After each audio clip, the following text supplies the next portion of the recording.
जय हिंद दोस्तों, स्वागत है आपका आपके YouTube channel study with R में। दोस्तों आज हम लोग इडिटोरिया का जो ये 5000 प्लस क्वेश्चन है इसमें सामान्य अध्ययन का, उसी बुक को देखने वाले हैं। इस बुक में जो है all state PCS, BPSC, BPSSC और एसएससी, रेलवे, बैंकिंग सभी एग्ज़ाम के लिए जो है ये बहुत ही महत्वपूर्ण इसमें क्वेश्चन दिए हुए हैं। इसमें जो है टोटल 100 सेट दिए हुए हैं और प्रत्येक सेट में 50-50 क्वेश्चन करके दिया हुआ है। तो इसी को हम लोग देखेंगे, बुक को पूरे कंप्लीट करेंगे। आज हम लोग जो है इसको पहले सेट को देखते हैं। इसमें टोटल 50 क्वेश्चन है। आज हम लोग पहला देखेंगे, उसके बाद हम लोग फिर नेक्स्ट वीडियो में दूसरा, इसी तरह करके हम लोग पूरे बुक को कवर कर लेंगे। तो चलिए आज शुरू करते हैं। इसमें जो क्वेश्चन दिए हुए हैं सामान्य अध्ययन के, ये सभी एग्जाम के लिए बहुत ही महत्वपूर्ण है। तो चाहे कोई भी एग्जाम हो, बीपीएससी टीचर हो, रेलवे हो, बिहार दरोगा हो, बीपीएससी टीचर, बिहार पुलिस, किसी भी एग्ज़ाम के लिए महत्वपूर्ण हो जाते हैं। तो वीडियो को लास्ट तक ज़रूर देखिएगा। आज शुरू करते हैं। और अगर पहली बार हमारे चैनल पर विजिट कर रहे हैं तो चैनल को सब्सक्राइब कर बेल आइकन ज़रूर प्रेस कर लें। चलिए शुरू करते हैं। आज पहला क्वेश्चन इसमें दिया हुआ है, देखते हैं हम लोग। पहला क्वेश्चन दिया हुआ है कि भारत के साथ व्यापार करने का चार्टर महारानी एलिजाबेथ द्वारा कब दिया गया था? तो ये जो महारानी एलिजाबेथ के द्वारा दिया गया था, ये दिया गया था 31 दिसंबर 1600 ईस्वी को। 31 दिसंबर 1600 ईस्वी को ईस्ट इंडिया कंपनी की स्थापना जो हुई थी, ईस्ट इंडिया कंपनी की स्थापना ये हुआ था 31 दिसंबर 1600 ईस्वी को। 31 दिसंबर 1600 ईस्वी को स्थापना हुई थी। और उस समय जो है मुग़ल शासक अकबर थे। मुग़ल शासक अकबर थे। और भारत आने वाले जो क्वेश्चन पूछ देता है कि भारत आने वाला प्रथम अंग्रेज कौन था, तो प्रथम अंग्रेज कैप्टन हॉकिंस थे। वो 1609 ईस्वी में भारत आए थे। और उस समय जो शासक था जहांगीर था। और द्वितीय जो है भारत आने वाले अंग्रेज हो जाएंगे, ये हो जाते हैं सर टॉमस रो। जहांगीर ने जो है इंग्लिश खां की उपाधि कैप्टन हॉकिंस को दिया था। ये भी क्वेश्चन कई बार पूछ लेता है। तो यहाँ पे इसका आंसर जो हो जाएगा ऑप्शन नंबर बी हो जाएगा, 31 दिसंबर 1600 ईस्वी को। चलिए अब हम लोग नेक्स्ट क्वेश्चन देखते हैं, क्वेश्चन नंबर 2 को। 2 में दिया हुआ है कि भारतीय राष्ट्रीय आंदोलन के प्रारंभ से ही उग्रवादियों का भी वर्ग था, निम्न में से कौन इसमें शामिल नहीं था? तो उग्रवादी में कौन शामिल नहीं थे ये पूछ रहे हैं। तो मुख्य रूप से जो उग्रवादी में शामिल थे ये लाल बाल पाल हो जाते हैं। तो लाला लाजपत राय, बाल गंगाधर तिलक, बिपिन चंद्र पाल, ये तो थे ही। तो यहाँ पे इसका आंसर जो हो जाएगा गोविंद रानडे हो जाएगा। Option number C correct answer, Govind Ranade. इस गोविंद रानडे से क्वेश्चन बन जाता है कि पुनः सार्वजनिक सभा की स्थापना गोविंद रानडे ने की थी। और कब किया था? तो ये 1867 ईस्वी में। 1867 ईस्वी में। ये भी बहुत महत्वपूर्ण है, याद रखिएगा। नेक्स्ट क्वेश्चन हम लोग देख लेते हैं, क्वेश्चन नंबर 3 को। दिया हुआ है कि 1916 ईस्वी में कांग्रेस और मुस्लिम लीग के बीच लखनऊ समझौता हुआ। उसके कौन से परिणाम बाद में घातक सिद्ध हुए? तो ये जो बाद में घातक सिद्ध हुए थे, ये इसका जो हो जाएगा कांग्रेस द्वारा मुसलमानों के प्रति संतुष्टिकरण की नीति का आरंभ। यही इसका आंसर हो जाएगा, ऑप्शन नंबर सी। यहाँ पे जो दिया हुआ है इसका आंसर हो जाएगा। यहाँ पे क्वेश्चन बन जाता है कि मुस्लिम लीग द्वारा जो है ये मुक्ति दिवस कब मनाया गया था? तो मुक्ति दिवस जो मुस्लिम लीग के द्वारा मनाया गया था, ये 22 दिसंबर को 22 दिसंबर 1939 ईस्वी को, 1939 ईस्वी को। और क्वेश्चन पूछ देता है कि प्रत्यक्ष कार्रवाई दिवस। तो प्रत्यक्ष कार्रवाई दिवस जो मनाया गया था वह 16 अगस्त 1946 ईस्वी को मनाया गया था, 1946 को। तो ये दोनों पॉइंट भी ध्यान में रखिएगा। अब नेक्स्ट क्वेश्चन हम लोग देखते हैं, क्वेश्चन नंबर 4 को। दिया हुआ है कि व्यक्तिगत सत्याग्रह किस गवर्नर जनरल के काल में हुआ था? तो किस गवर्नर जनरल के काल में व्यक्तिगत सत्याग्रह हुआ था?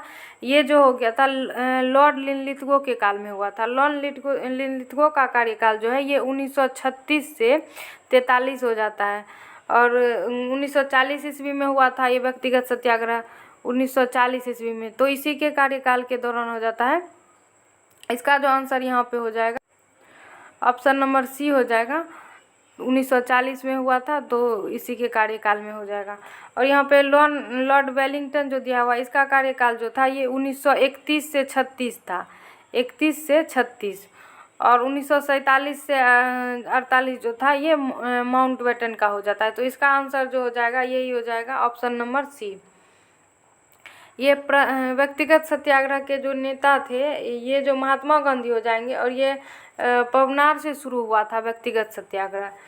तो आगे क्वेश्चन नंबर हम लोग देख लेते हैं। फिर क्वेश्चन इसमें कई बार पूछ देता है व्यक्तिगत सत्याग्रह के जो है प्रथम सत्याग्रही कौन थे, तो विनोबा भावे हो जाएगा। द्वितीय सत्याग्रही जो है जवाहरलाल नेहरू, और तृतीय सत्याग्रही जो है ये ब्रह्मदत्त हो जाएगा। बीपीएससी में भी ये क्वेश्चन कई बार पूछा गया है, ध्यान में रखिएगा। अब नेक्स्ट क्वेश्चन हम लोग देखते हैं क्वेश्चन नंबर 5 को। 5 में दिया हुआ है कि भारतीय राष्ट्रीय कांग्रेस की पूर्ववर्ती संस्थाओं में सबसे पहली और प्रमुख संस्था थी। तो सबसे पहली और प्रमुख संस्था जो थी ये भारतीय राष्ट्रीय में, ये ब्रिटिश इंडियन एसोसिएशन जो है यही हो जाएगा। इसकी स्थापना जो है ये कांग्रेस की स्थापना से पूर्व 1851 ईस्वी में हुआ था, और इसकी स्थापना राधाकांत देव के द्वारा किया गया था। अध्यक्ष और सचिव जो इसके रहे थे ये देवेंद्र नाथ टैगोर रहे थे। और इसकी स्थापना यहाँ पे भारतीय राष्ट्रीय कांग्रेस की स्थापना जो है ये हुआ था 28 दिसंबर 1885 को। इसको ध्यान में रखिएगा। आगे हम लोग, इसका आंसर ऑप्शन सी हो गया यहाँ पे। नेक्स्ट क्वेश्चन हम लोग देखते हैं क्वेश्चन नंबर 6 को। दिया हुआ है कि साइमन कमीशन की सिफारिशों के संदर्भ में निम्नलिखित में से कौन सा एक कथन सही है। तो इसमें जो कौन सा एक कथन सही है दिया हुआ है, ये जो ऑप्शन सी में दिया है, इसने केंद्र में द्वितीय विधायिका के उन्मूलन का सुझाव दिया, यही इसका आंसर सही हो जाएगा। साइमन कमीशन जो है, साइमन कमीशन का गठन जो है ये 1927 ईस्वी में हुआ था, और ये साइमन कमीशन भारत कब आया था, तो 1928 ईस्वी में। इसको भी ध्यान में रखिएगा। साइमन कमीशन ने अपनी रिपोर्ट जो है कब सौंपी थी, तो 1930 ईस्वी में सौंपी थी। साइमन कमीशन का विरोध किया गया था क्योंकि इसमें जो थे केवल अंग्रेज ही सदस्य थे, 7 सदस्य थे, और सभी के सभी अंग्रेज ही थे, तो इसका विरोध किया गया था। जिसके विरोध प्रदर्शनी में जो है लाला लाजपत राय को लाठी लगने की वजह से उनका मृत्यु हो गया था। ये भी क्वेश्चन पूछा जाता है, तो इसका आंसर हो जाएगा यहाँ पे ऑप्शन नंबर सी। नेक्स्ट देखते हैं अब हम लोग क्वेश्चन नंबर 7 को। 7 में दिया हुआ है कि Dadabhai Naoroji British House of Commons के लिए चुने जाने वाले पहले भारतीय थे। उन्होंने किस पार्टी के टिकट पर चुनाव जीता था, तो उन्होंने जो चुनाव जीता था ये लिबरल पार्टी के टिकट पर जीता था। ऑप्शन नंबर डी इसका करेक्ट आंसर हो जाएगा। और 1892 ईस्वी में जो है उन्होंने ये दादा भाई नौरोजी ने जो है कि ये चुनाव लड़ा था, और ये जो है कांग्रेस के 3 बार अध्यक्ष रह चुके हैं दादा भाई नौरोजी। तो इसका जो आंसर हो जाएगा ऑप्शन नंबर डी हो जाएगा। दादा भाई नौरोजी से यहाँ जो क्वेश्चन बन जाता है इसमें ये हो जाता है कि धन निष्कासन का सिद्धांत किसने दिया था, तो ये दादा भाई नौरोजी के द्वारा ही दिया गया था। ये भी ध्यान रखिएगा। The poverty and British in India पुस्तक के लेखक भी दादा भाई नौरोजी ही हैं, ये भी ध्यान में रखिएगा। तो इसका जो आंसर हो गया ऑप्शन नंबर डी। अगले क्वेश्चन को हम लोग देखते हैं। दिया हुआ है कि भारत पर हुनों का प्रथम आक्रमण किस शासक के समय में हुआ था, तो भारत पर जो हुनों का आक्रमण हुआ था ये स्कंदगुप्त के समय में हुआ था, ऑप्शन नंबर सी में जो दिया है। और ये जो है विफल स्कंदगुप्त के समय में हुआ था, तो इसको ध्यान में रखिएगा। आगे फिर हम लोग देखते हैं क्वेश्चन नंबर 9 को। 9 में क्या दिया हुआ है,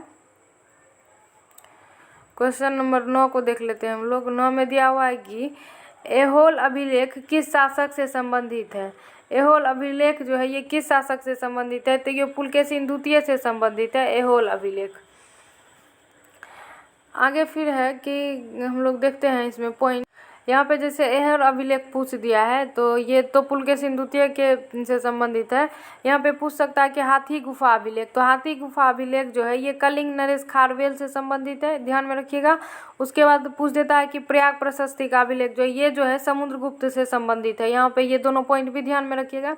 आगे हम लोग अब क्वेश्चन नंबर 10 को देखते हैं। 10 में दिया हुआ है कि सत्यमेव जयते किस उपनिषद से संग्रहित है, किस उपनिषद में संग्रहित है सत्यमेव जयते, तो ये जो हो जाएगा मुंडकोपनिषद में। ऑप्शन नंबर डी में दिया हुआ यही करेक्ट आंसर हो जाएगा, मुंडकोपनिषद में। उपनिषद का अर्थ यहाँ पे पूछ देता है कई बार, उपनिषद का अर्थ क्या होता है, तो गुरु के समीप बैठकर जो है ज्ञान प्राप्त करना। यहाँ उपनिषद का अर्थ जो है वही हो जाएगा, गुरु के समीप बैठकर ज्ञान की प्राप्ति करना। 10 नंबर को हम लोग देख लिया। आगे क्वेश्चन नंबर 11 पे आ जाते हैं। दिया हुआ है कि महावास्तु महात्मा बुद्ध का जीवन वृत्तांत है, इसका संबंध किस शाखा से है, तो इसका जो संबंध हो जाता है ये महायान शाखा से है। ऑप्शन नंबर ए इसका करेक्ट आंसर हो जाएगा, महायान शाखा से। आगे जो फिर दिया हुआ है क्वेश्चन नंबर 10 12 हम लोग देखते हैं।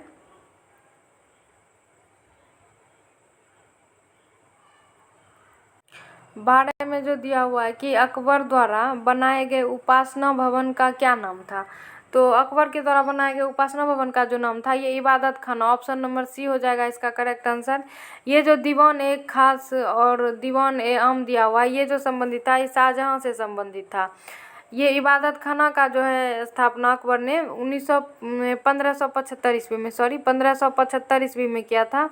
और बुलंद दरवाज़ा का निर्माण जो है अकबर के द्वारा ही करवाया गया था। ये गुजरात विजय के उपलक्ष्य में करवाया गया था 1571 ईस्वी में, इसे भी ध्यान में रखिएगा। आगे हम लोग क्वेश्चन नंबर 13 को देख लेते हैं। 13 में दिया हुआ है कि सुप्रसिद्ध संगीतकार तानसेन और बैजू बावरा किसके शासनकाल में सुविख्यात थे। तो ये जो सुविख्यात थे ये अकबर के शासनकाल में सुविख्यात थे। आगे फिर हम लोग देख लेते हैं। यहाँ पे कई बार तानसेन का जो है कि नाम पूछ देता है, तो उसका जो नाम था ये रामतनु पांडे। ये तानसेन का जो नाम रामतनु पांडे, इसी से का नाम हो जाएगा तानसेन का। आगे फिर हम लोग क्वेश्चन नंबर 14 देखते हैं। दिया हुआ है कि न्यू कैंसल पोर्ट जो दुनिया का सबसे बड़ा कोयला निर्यातक बंदरगाह है यह किस देश में स्थित है। तो ये किस देश में स्थित है, ये जो ऑस्ट्रेलिया में स्थित है, इसको ध्यान में रखिएगा। और कोयला उत्पादन में जो है विश्व में प्रथम स्थान जो है चीन का हो जाएगा। और भारत में अगर पूछ ले तो ये झारखंड, विश्व में अगर पूछे तो ये चीन, और भारत में हो जाएगा झारखंड, ध्यान में रखिएगा झारखंड। अगला क्वेश्चन हम लोग देख लेते हैं। देशांतर रेखाओं के संबंध में कौन सही है। देशांतर रेखा के संबंध में जो है कौन सही है इसको देख लेते हैं हम लोग। इसमें दिया हुआ है कि यह अक्षांश रेखा के समांतर होती है, जो कि इसकी संख्या 180 है। ये 180 जो इसकी संख्या नहीं होती है, देशांतर रेखा की जो संख्या है ये 360 होती है, तो गलत ही हो गया ये भी। देशांतर रेखा की रेखा दूरी को प्रदर्शित करती है, नहीं ये दूरी को प्रदर्शित नहीं करती है। देशांतर के मध्य सर्वाधिक दूरी विषुवत रेखा पर होती है। ये जो है यही करेक्ट दिया हुआ है आंसर, सर्वाधिक दूरी विषुवत रेखा पर होती है। और ध्रुव पर जो है इसकी दूरी जो है ये शून्य हो जाती है। देशांतर रेखा जो हो जाता है यहाँ पे, ये जो इस तरह का हो जाता है ये देशांतर रेखा हो गया। यहाँ पे उत्तर से जो दक्षिण की ओर जाती है, उत्तर से दक्षिण की ओर जाने वाली रेखा देशांतर हो जाती है। हम दिखा देते हैं यहाँ पे, ऐसे जो ये हो गया उत्तर से दक्षिण की ओर, ये देशांतर रेखा यहाँ पर हो गया। और अक्षांश रेखा जो हो जाता है ये इस तरह से जो जाती है अक्षांश रेखा हो गया। तो इसकी संख्या जो है ये 360 नहीं होके 180 हो जाएगा। इसका आंसर यहाँ पे जो दिया हुआ है इसका 360 हो जाता है संख्या, और इसकी जो संख्या है 180 हो जाती है अक्षांश रेखा की। इसका आंसर ऑप्शन डी यहाँ पे करेक्ट हो जाएगा। सर्वाधिक दूरी जो है ये विषुवत रेखा पर होती है, और ध्रुव पर जो है इसकी दूरी न्यूनतम हो जाती है, यानी कि शून्य हो जाती है। अगला क्वेश्चन हम लोग देखते हैं, क्वेश्चन नंबर 16। उत्तर से शुरू कर दक्षिण की ओर नीचे दी गई पहाड़ियों का सही क्रम। तो इसमें जो सही क्रम दिया हुआ है जो दिख रहा है, इसका जो हो जाएगा ये नल्ला मलाई की पहाड़ियाँ, जावदी पहाड़ियाँ, नीलगिरी की पहाड़ियाँ और अन्नामलाई की पहाड़ियाँ, जो है यही क्रम जो है सही दिया हुआ है। इसमें दक्षिण की उत्तर से शुरू करके जो दक्षिण की ओर नीचे गई है, तो इसका क्रम यही सही दिया हुआ है। इसका आंसर ऑप्शन सी हो जाएगा यहाँ पे। नेक्स्ट क्वेश्चन नंबर 17 को देख लेते हैं हम लोग। 17 में जो दिया हुआ है कि निम्नलिखित में से कौन सी नदी अपने मार्ग बदलने के लिए प्रख्यात है। तो अपना मार्ग बदलने के लिए जो नदी प्रख्यात है यहाँ पे कोसी हो जाएगा। ऑप्शन नंबर 20 का करेक्ट आंसर हो जाएगा। बिहार का शोक जो है कोसी नदी को कहा जाता है। इसकी लंबाई जो है 1720 किलोमीटर है। महानदी की जो लंबाई, इसकी लंबाई 1720 किलोमीटर, यहाँ पे महानदी की जो लंबाई है ये 880 किलोमीटर हो जाएगी। गंगा की लंबाई जो हो जाएगा यहाँ पे पूछ देता है कभी कभी, तो गंगा की लंबाई जो है 2510 किलोमीटर हो जाएगा। आगे फिर हम लोग देख लेते हैं सबसे तीव्र जो तीव्र ढाल से जो वक्र से जो बहने वाली नदी है ये भी कोसी हो जाएगी। इसका आंसर भी यहाँ पे बी हो गया, कोसी नदी। आगे हम लोग 18 नंबर क्वेश्चन को देख लेते हैं। 18 में दिया हुआ है कि किस मृदा प्रारूप में लौह के अतिरिक्त मात्रा होने के कारण अनुर्वरक हो जाती है। तो ये जो अनुर्वरक हो जाती है लौह के अतिरिक्त मात्रा होने के कारण, ये लेटेराइट मिट्टी में जो ये लोहे की अतिरिक्त मात्रा होने के कारण उर्वरक हो जाती है। इसका आंसर ऑप्शन नंबर सी हो जाएगा। लेटेराइट मिट्टी जो है ये मुख्य रूप से केरल में पाई जाती है और इसमें जो फसल होते हैं मुख्य रूप से काजू और मसाला आदि जो है इसके मुख्य फसल हो जाते हैं। आगे फिर हम लोग देख लेते हैं क्वेश्चन नंबर 19 को। 19 में दिया हुआ है कि प्रकाश के संबंध में कौन सा कथन सत्य है।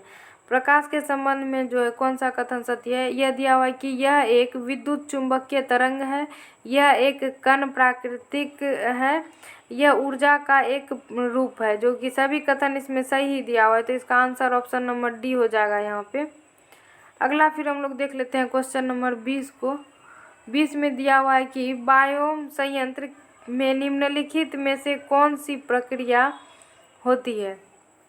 कौन सी प्रक्रिया होती है, तो ये किण्वन की प्रक्रिया इसमें हो जाएगा। ऑप्शन नंबर ए इसका करेक्ट हो जाएगा। आगे फिर है कि एक वर्ग में ऊपर से नीचे की ओर आने पर परमाणु का आकार क्या होता है। तो परमाणु का आकार जो है ये वर्ग में ऊपर से नीचे की ओर आने पर बढ़ जाता है। इसका आंसर जो हो जाएगा ऑप्शन नंबर ए हो जाएगा। आगे फिर क्वेश्चन नंबर 22 देख लेते हैं। वायुमंडल में प्रकाश की विसरण का कारण है। तो वायुमंडल में जो है प्रकाश के विसरण का कारण क्या है। ऑप्शन नंबर बी हो जाएगा इसका करेक्ट आंसर, धूलकण हो जाएगा। और सर्वाधिक विसरण जो है ये बैंगनी रंग का और सबसे कम जो हो जाता है वो लाल रंग का हो जाता है। ध्यान में रखिएगा इसको। आगे फिर है कि किसी भी यौगिक का ऑक्सीकरण संख्या क्या होता है। किसी भी यौगिक का जो ऑक्सीकरण संख्या हो जाता है यहाँ पे 0 हो जाएगा। आंसर ऑप्शन डी हो जाएगा। अगला फिर देख लेते हैं सर्प विरोधी सुई किस तत्व का एक यौगिक है। सर्प विरोधी सुई जो है ये किस तत्व का एक यौगिक है। तो ये स्वर्ण यौगिक हो जाएगा। ऑप्शन नंबर ए इसका करेक्ट आंसर हो जाएगा। अगला फिर है दाब का विमीय सूत्र क्या है। दाब का जो विमीय सूत्र हो जाएगा ML1 T-2 हो जाएगा। ऑप्शन नंबर बी इसका हो जाएगा करेक्ट आंसर। अगला फिर देख लेते हैं क्वेश्चन नंबर 26 दिया हुआ है कि जैव सेल क्या है। जैव सेल क्या है, तो ये जो हो जाएगा कोयला हो जाएगा। ऑप्शन ए हो जाएगा इसका करेक्ट आंसर। नेक्स्ट 27 देख लेते हैं। यदासत का संबंध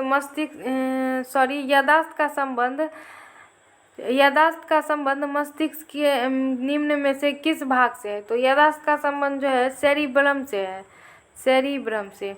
ऑप्शन नंबर डी में दिया हुआ है। ये जो सब मस्तिष्क का सबसे बड़ा भाग भी यही हो जाता है। सबसे बड़ा भाग मस्तिष्क का हाइपोथैलेमस जो है ये शरीर के आंतरिक ताप का नियंत्रण करने के लिए है। प्रतिवर्ती क्रिया का नियंत्रण जो है ये स्पाइनल कोड के द्वारा किया जाता है। ध्यान में रखिएगा। अगला हम लोग देख लेते हैं क्वेश्चन नंबर 28 दिया हुआ है कि एक जीवाश्म पक्षी का नाम बताएं जो एक पक्षी की तरह दिखता है लेकिन सरीसृप के जैसी अन्य विशेषताएं होती है। तो ये जो हो जाता है ये आर्कियोपेरिक्स जो होता है।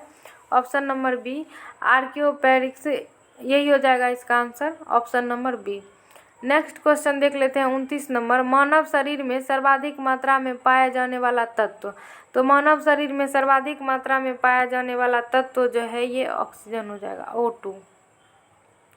और यौगिक अगर यहाँ पे पूछ ले तो ये जल हो जाएगा। अगला फिर देखते हैं परिपथ में किन्हीं दो बिंदुओं के बीच विभवांतर मापने के लिए किसका प्रयोग किया जाता है। तो किसका प्रयोग किया जाता है, वोल्टमीटर का प्रयोग किया जाता है परिपथ में। और परिपथ में जो है इसे समांतर क्रम में जोड़ा जाता है। इसका आंसर ऑप्शन नंबर बी हो जाएगा। अगला फिर हम लोग देख लेते हैं क्वेश्चन नंबर 31 को। 31 में क्या दिया हुआ है। क्वेश्चन नंबर 31 में बोला है कि आपातकाल के दौरान मौलिक अधिकारों का निलंबन कौन कर सकता है। तो मौलिक अधिकार का निलंबन आपातकाल के दौरान जो है ये राष्ट्रपति के द्वारा ही किया जा सकता है।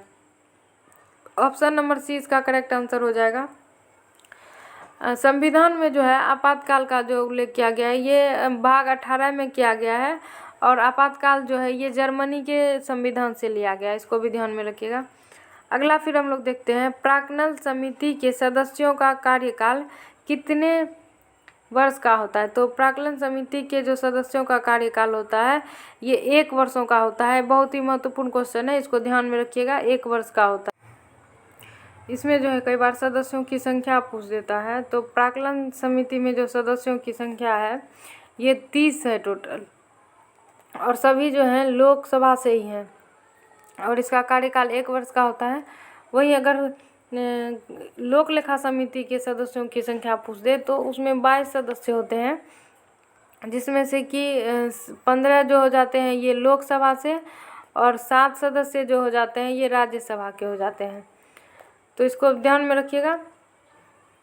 इसकी स्थापना जो है प्राक्कलन समिति की ये 1950 ईस्वी में हुआ था और लोक लेखा समिति की स्थापना 1921 ईस्वी में हो जाए। 1 वर्ष का ही कार्यकाल होता है दोनों के सदस्यों का। आगे फिर हम लोग देख लेते हैं क्वेश्चन नंबर 33 को। 33 में दिया हुआ है कि निम्नलिखित में किसके अनुमोदन से भारत की संचित निधि से पैसा निकाला जाता है। तो संचित निधि से जब पैसा निकलेगा तो ये भारत के संसद के अनुमोदन के द्वारा ही निकलेगा। तो इसका आंसर जो हो जाएगा ऑप्शन नंबर डी हो जाएगा करेक्ट। और संचित निधि की जो चर्चा है दिया हुआ ये 200 अनुच्छेद जो है 266 में दिया हुआ है। वहीं अगर आकस्मिक निधि की पूछ दे तो आकस्मिक निधि की चर्चा जो है ये 267 में दिया हुआ है, इसको भी ध्यान में रखिएगा। अगला फिर हम लोग क्वेश्चन नंबर देख लेते हैं 34 को। 34 में दिया हुआ है कि भारत के संविधान में विधि के समक्ष समानता किस देश के संविधान से लिया गया है। तो ये विधि के समक्ष समानता जो है किस देश के संविधान से लिया गया है, ये ब्रिटेन के संविधान से लिया गया है, ध्यान में रखिएगा। विधि के समक्ष समानता, विधि का जो संरक्षण दिया हुआ गया है तो ये अमेरिका के संविधान से लिया गया है, इसको भी ध्यान में रखिएगा। आगे फिर है कि संविधान संशोधन प्रक्रिया संविधान के किस भाग में उल्लेख किया गया है। तो ये जो उल्लेख किया गया है संविधान संशोधन की प्रक्रिया का ये भाग 20 में उल्लेख किया गया है। अनुच्छेद जो है ये 368 भाग 20 अनुच्छेद 368 में किया गया है। और ये जो लिया गया है ये संविधान संशोधन की प्रक्रिया ये दक्षिण अफ्रीका के संविधान से लिया गया है, ध्यान में रखिएगा इसको। आगे फिर हम लोग देख लेते हैं भाग 18 में जो है आपातकाल की चर्चा की गई है। आगे फिर हम लोग क्वेश्चन नंबर 36 को देखते हैं। सूची को सूची 2 से सुमेलित करने के लिए दिया गया है। तो इसमें जो देख लेते हैं भाषाओं का उल्लेख जो है ये किस अनुसूची में किया गया है। भाषा का उल्लेख जो है ये 8वीं अनुसूची में किया गया है, 1 का 2 हो जाएगा। दल बदल विरोधी अधिनियम ये तो 10वीं में किया गया है। और 73वां संविधान संशोधन जो है ये अधिनियम जो है 11वीं अनुसूची और भूमि सुधार एवं अधिग्रहण संबंधी अधिनियम जो है ये हो जाएगा 9वीं अनुसूची में। तो इसका आंसर जो हो जाएगा इस तरह से 2 1 4 3 ऑप्शन नंबर बी में दिया हुआ ये इसका करेक्ट आंसर हो जाएगा। अगला देखते हैं 37 नंबर दिया हुआ है कि 1833 के चार्टर अधिनियम के अंतर्गत प्रथम विधि आयोग का गठन किसके अध्यक्षता में किया गया था। तो प्रथम विधि आयोग का जो गठन किया गया था ये लॉर्ड विलियम बेंटिंक की अध्यक्षता में किया गया था। ऑप्शन नंबर ए इसका करेक्ट आंसर हो जाएगा। नेक्स्ट है निम्नलिखित में कौन सी औषधि क्रांति प्याज और झींगा उत्पादन से संबंधित थी। तो प्याज और झींगा उत्पादन से जो है ये गुलाबी क्रांति संबंधित है, ध्यान में रखिएगा। नीली क्रांति यहाँ पे मत्स्य उत्पादन से हो जाएगा संबंधित और ये गोल्डन क्रांति जो है ये बागवानी से हो जाएगा। उसके बाद लाल क्रांति जो दिया हुआ ये लाल क्रांति जो हो जाएगा ये मांस और टमाटर से संबंधित हो जाएगा। अगला क्वेश्चन नंबर 39 को हम लोग देख लेते हैं। 39 में दिया हुआ है कि निम्नलिखित में से किन 2 संस्थाओं को ब्रिटेन वुड्स जुड़वा के नाम से जाना जाता है। तो ब्रिटेन वुड की कौन सी संस्था जिसे जुड़वा बहन के नाम से जाना जाता है? तो ये जो जाना जाता है IMF एवं विश्व बैंक जो है, इसी को जाना जाता है। इसका आंसर ऑप्शन नंबर सी हो जाएगा। 40 नंबर पे आ जाते हैं हम लोग, देखते हैं 40 नंबर में क्या दिया हुआ है। तो 40 में दिया हुआ है कि किस वर्ष भारतीय रिजर्व बैंक का राष्ट्रीयकरण किया गया था? रिजर्व बैंक का जो राष्ट्रीयकरण किया गया था ये 1949 में किया गया है। ऑप्शन नंबर 20 का करेक्ट आंसर हो जाएगा। 1 जनवरी 1949 को किया गया है। रिजर्व बैंक की स्थापना अगर पूछे तो रिजर्व बैंक की स्थापना जो है 1 अप्रैल 1935 को 1 अप्रैल 1935 यंग इंटेल आयोग के अध्यक्षता में किया गया। आगे फिर है कि हिंदू राष्ट्र का विचार मूलतः किसका है? हिंदू राष्ट्र का जो विचार मूलतः था ये वी.डी. सावरकर का था। ऑप्शन नंबर ए इसका करेक्ट आंसर हो जाएगा। नेक्स्ट दिया हुआ है कि भारत में आयकर है, भारत में जो आयकर है ये कौन सा कर है? तो ये जो हो जाएगा प्रत्यक्ष और प्रगतिशील हो जाएगा। ऑप्शन नंबर 20 का करेक्ट आंसर हो जाएगा, प्रत्यक्ष और प्रगतिशील कर। कुचिपुड़ी किस राज्य से संबंधित लोक नृत्य है? तो कुचिपुड़ी जो है ये किस राज्य की प्रसिद्ध लोक नृत्य हो जाता है? तो ये आंध्र प्रदेश का। ऑप्शन डी हो जाएगा। कर्नाटक का जो है ये यक्षगान ढोल कुनिता जो है कर्नाटक का हो जाएगा। केरल का जो है ये कथकली और मोहिनी अट्टम हो जाएगा। आगे फिर हम लोग देख लेते हैं हिमानी उत्तम पर्व का संबंध किस खेल से है? हिमानी उत्तम पर्व का संबंध जो है ये मलखम्ब से संबंधित है। ऑप्शन नंबर बी हो जाएगा। 45 नंबर क्वेश्चन देखते हैं हम लोग। निपख आंदोलन के प्रणेता थे, निपख आंदोलन के जो ये प्रणेता थे ये कौन हो जाएंगे? तो ये दादू दयाल हो जाएंगे। ऑप्शन नंबर सी में जो दिया हुआ है दादू दयाल, ऑप्शन नंबर सी इसका करेक्ट आंसर हो जाएगा। अगला फिर है ड्रकमा सिक्का किसने चलाया? तो ये सिक्का जो चलाया था ग्रीक शासकों ने चलाया था। ऑप्शन नंबर ए इसका करेक्ट आंसर हो जाएगा। 47 नंबर देखते हैं। बाढ़ के दौरान हर वर्ष नए एल्यूमिनियम का जमाव जो कि मिट्टी की उर्वरकता को बढ़ाता है क्या कहलाता है? तो ये जो हो जाएगा ये खादर हो जाएगा। इस मिट्टी को खादर मिट्टी कहा जाता है। नेक्स्ट है वह समुद्री सीमा जहां तापमान तेजी से कम होता है, जहां तापमान तेजी से कम होता है उसे जो कहेंगे ये थर्मोक्लाइन कहेंगे। ऑप्शन नंबर सी हो जाएगा इसका करेक्ट आंसर। नेक्स्ट 49 नंबर देखते हैं। बेसल मापदंड संबंधित है, बेसल मापदंड संबंधित है किससे? तो ये जो मापदंड संबंधित है बैंकिंग क्षेत्र से। और इंद्रधनुष जो है, इंद्रधनुष योजना ये भी संबंधित है बैंकिंग क्षेत्र से ही। ऑप्शन नंबर इसका एक करेक्ट आंसर हो गया। आगे फिर आज का अंतिम क्वेश्चन 50 नंबर कि इंग्लिश में पहली बार औद्योगिक क्रांति शब्द का प्रयोग किया गया। ये जो औद्योगिक क्रांति शब्द का प्रयोग किया था पहली बार, ये किया गया था अर्नाल्ड टाइमबी के द्वारा। ऑप्शन नंबर डी इसका करेक्ट आंसर हो जाएगा, अर्नाल्ड टाइमबी। आज हम लोगों ने टोटल 50 क्वेश्चन को देख लिया। इस सेट में जो है टोटल 50 क्वेश्चन थे। आगे फिर जो है हम लोग 50 क्वेश्चन के साथ मिलेंगे अगले वीडियो में इसी बुक के। इसमें टोटल 100 सेट जो है दिए हुए हैं और इसी में जो है साइड में कुछ ये स्मरणीय तथ्य करके दिया हुआ है पॉइंट, इसे भी हम लोग देख लेते हैं। ये जो सभी है पॉइंट दिए हुए बहुत ही महत्वपूर्ण है, तो इसको ध्यान में रखिएगा।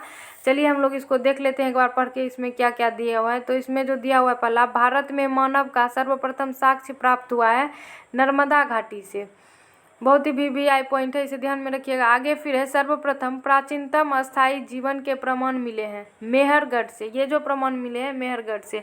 अगला फिर है एक ही कब्र से 3 मानव कंकाल के अवशेष मिले हैं दमदमा से। अगला फिर दिया हुआ है कि गर्त आवास के साक्ष्य प्राप्त हुए हैं। ये जो साक्ष्य प्राप्त हुए हैं ये बुर्ज होम से। फिर दिया हुआ है कि मानव के साथ कुत्ते को दफनाने का साक्ष्य प्राप्त हुआ है, ये भी बुर्ज होम से हो जाएगा। जुता हुआ खेत का साक्ष्य प्राप्त हुआ है, ये कालीबंगा से। नेक्स्ट है अग्निकुंड का साक्ष्य प्राप्त हुआ है, ये कालीबंगा एवं लोथल से। आगे फिर है युग्म समाधियों का प्रमाण प्राप्त हुआ है, ये कालीबंगा एवं लोथल से। इसको भी ध्यान में रखिएगा। अगला पॉइंट है नक्काशीदार ईंटों का प्रयोग का साक्ष्य प्राप्त हुआ है, तो ये जो साक्ष्य प्राप्त हुआ है ये कालीबंगा से। फिर है नर्तकी की कांस्य की मूर्ति के साक्ष्य प्राप्त हुए हैं मोहनजोदड़ो से। अगला फिर है शवों को दफनाने की प्रथा का प्रचलन था, ये हड़प्पा में। फिर है शवों को जलाने की प्रथा का प्रचलन था, ये मोहनजोदड़ो में। दोनों पॉइंट को ध्यान में रखिएगा, दफनाने का जो प्रचलन था ये हड़प्पा में, और जलाने का जो था ये मोहनजोदड़ो में। अगला फिर है 3 मुख वाले देवता का मूर्ति प्राप्त हुआ है, ये मोहनजोदड़ो से हुआ है। नेक्स्ट पॉइंट इसमें दिया हुआ है कि मिट्टी द्वारा निर्मित हल का साक्ष्य प्राप्त हुआ है। मिट्टी द्वारा निर्मित हल का जो साक्ष्य प्राप्त हुआ है ये बनवाली से। फिर है उन्नत जल प्रबंधन का साक्ष्य प्राप्त हुआ है, ये धौलावीरा से। नेक्स्ट है शीलकृत स्थापत्य के प्राचीनतम प्रमाण प्राप्त हुए हैं, ये धौलावीरा से। अगला फिर है वैसा हड़प्पा कालीन स्थल जो 3 भागों में विभक्त था, ये धौलावीरा से। नेक्स्ट है कृषि का प्रथम साक्ष्य प्राप्त हुआ है मेहरगढ़ से। अगला पॉइंट हम लोग देख लेते हैं। सभी जो इसमें पॉइंट दिए हुए हैं बहुत ही महत्वपूर्ण है, इसको ध्यान में रखिएगा आप लोग। आगे फिर है कि आग का आविष्कार, यहाँ पे एक पॉइंट छूट गया। चावल का प्राचीनतम साक्ष्य प्राप्त हुआ ये कोल्डीबा से। आग का आविष्कार जो है ये कब हुआ था, तो ये पूरा पाषाण काल में। पहिए का आविष्कार कब हुआ, तो ये नव पाषाण काल में। मानव द्वारा प्रथम प्रयुक्त औजार अनाज था, तो ये अनाज जो था यहाँ पे जौ, या जौ को ही यव भी कहा जाता है। आगे फिर है कि मानव द्वारा सर्वप्रथम प्रयोग में लाया गया धातु, ये हो जाएगा तांबा। औजार अगर पूछ दे तो यहाँ पे कुल्हाड़ी हो जाता है, औजार प्रथम कुल्हाड़ी। राष्ट्रीय मानव संग्रहालय स्थित है, ये भोपाल में स्थित है। नेक्स्ट पॉइंट है कि सिंधु सभ्यता के प्रमुख बंदरगाह थे, ये जो प्रमुख बंदरगाह थे ये लोथल एवं सुतकोदा में। आगे फिर हड़प्पा एवं मोहनजोदड़ो के संयुक्त जुड़वा राजधानी कहाँ है, तो ये पिगटन ने। किसने कहा है, तो ये पिगटन ने कहा है। तो इसमें टोटल जो ये स्मरणीय तथ्य दिया हुआ था पहले सेट में, इसी तरह से दूसरे सेट में भी जो है क्वेश्चन के बाद कुछ स्मरणीय तथ्य दिए हुए हैं जो कि बहुत ही इंपॉर्टेंट पॉइंट है सभी। अब इसका आंसर दिया हुआ है। तो अब हम लोग फिर मिलेंगे नेक्स्ट वीडियो में बहुत ही महत्वपूर्ण 50 क्वेश्चन के साथ। तो फिर मिलते हैं नेक्स्ट वीडियो में। चैनल को जरूर सब्सक्राइब कर लें, और वीडियो अगर पसंद आए तो इसे लाइक ज़रूर करें। मिलते हैं अब नेक्स्ट वीडियो में। धन्यवाद।